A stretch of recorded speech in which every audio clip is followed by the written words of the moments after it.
Okay guys, today on Redtackle TV we are going to share some common questions on whether to use a right hand baitcaster or left hand baitcaster.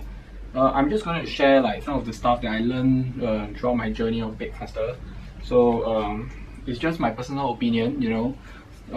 Some people will still have their own thinking. It's absolutely fine, there's no right or wrong to it, but I just want to share some of the benefits of using it in the way that I'm going to share with you.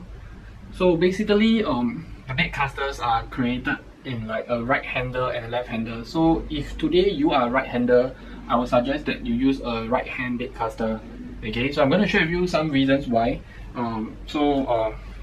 First point, if you do a right-hand baitcaster, right, you're supposed to actually cast with your right hand and crank with your left hand. So the good thing is when you go for expedition fishing or you go for like long fishing trips, you have to make like a few thousand casts. It's actually better to cast with one hand, then you rest your right hand, you change it to your left hand, and you just have to crank. So while you're cranking, of course, you are resting your bicep muscles, no? You're just using your forearm muscles. So you actually distribute the stress and distribute the tiredness throughout like both hands. Okay, that's point number one. Secondly, I want to share something more towards like physics. So this is something very interesting, and I realized that when you use a left-hander, you will actually feel the problem, and you know, it may not be that smooth in terms of like the whole fishing process. So when you cast, right, you're supposed to use like one trigger finger. Okay, so why one trigger finger? Because one trigger finger actually gives you the best angle towards the back. So you actually have the best full swing. If you use like 3 trigger finger, you may not give a best full swing and you start moving your whole elbow. So actually the correct casting is to minimize the action of the elbow and actually just use this like pivoting motion. So it's better to use one finger because you have the best pivoting motion. And also when after you cast, right, you're supposed to change, and actually the best way to hold it is 3 trigger finger, because 3 trigger finger gives you the most leverage and the most power. If you go back and try one trigger finger, when you push it down, you actually have your stress behind. So your weight of your reel is actually below. So it will actually keep pulling your setup down. So if you use 2 trigger finger, it's not that bad. But of course 3 trigger finger is the best. Why not 4? If it's 4, then you don't need that trigger over here. Okay, so that's how it works. And one very interesting point that wait, I got to silence the phone. Okay, one very interesting point that people may, I also heard this from like some of the reels, like repair guys or service guys. They actually experience that when casting, right, the bait casting reel is supposed to be like sideways. So the spool is supposed to sit onto something so that it doesn't wobble.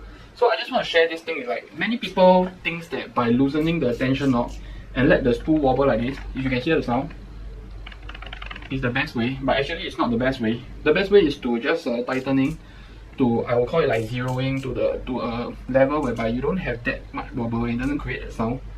If you realize it doesn't have sound, but it's also not tightened, so that's called zeroing to me. It actually gives you a more stable spin. Okay, can you imagine like when you're casting, the spool, right, starts to wobble up and down? It definitely damages the spool and it doesn't give you a very smooth spin. So to do a good cast, actually this tension knob, if you can control your finger, it's best to actually just do a zeroing.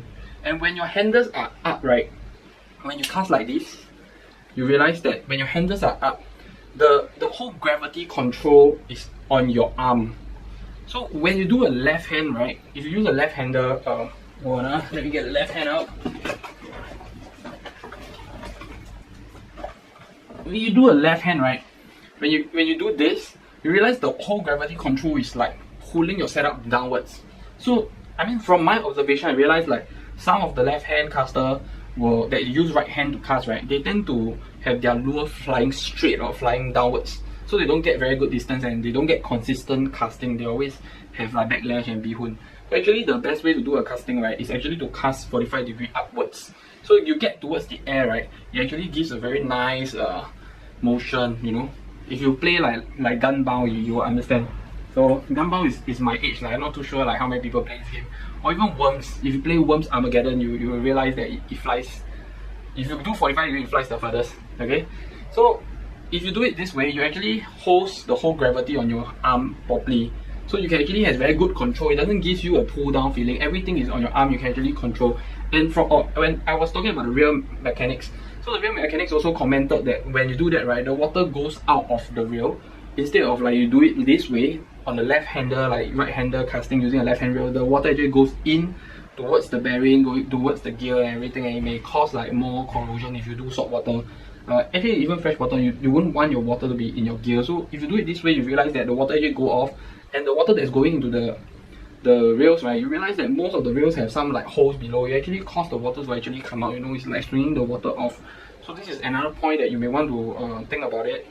Then I think these 3 points is like good enough to convince you guys to actually not really convince, but these 3 points is like the basic 3 points that I realized that is actually quite important.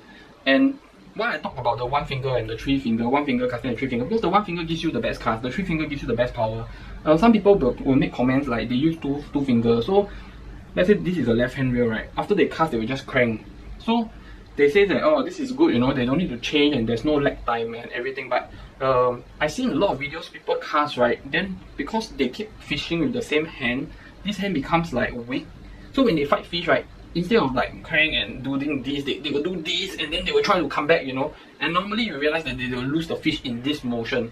So of course, when you have a big fish, you can use this. But if you have a smaller fish, right, if possible, you know, fishes that dash really fast, like black bass, GT, or mangrove jack, you know, they really go left and right very fast, and they don't they tend to do a lot of shakes and everything. If you do this and you come back and you suddenly lost tension to the line, you will tend to lose the fish. So this is why the best way is actually to have more power over here, and you can just rest your arms also. So in expedition, you realize that like if you travel overseas, you do like every day you fish like 4 or 5 days, it's actually better that you distribute the weight and the stress to both hands. Yeah, so this is just some sharing, you know. Of course, I realize that many people are right-handers but cast with right hand but use left hand reels. They've been using it for like 5 years, 10 years. I know it's hard to change, you know, but whichever that is best for you. I'm just sharing this because some of the Japanese pro anglers like Hajime Murata, they actually shared this in Japanese also, and some Taiwanese actually translated the video. So these are some of the points they have brought up. So it's good for reference. So thank you for watching. If you like my video, please help me hit the like button, subscribe to our YouTube channel. Then we will be doing more videos like how to fight the fish correctly and all these things. So hope to see you soon again. Thank you.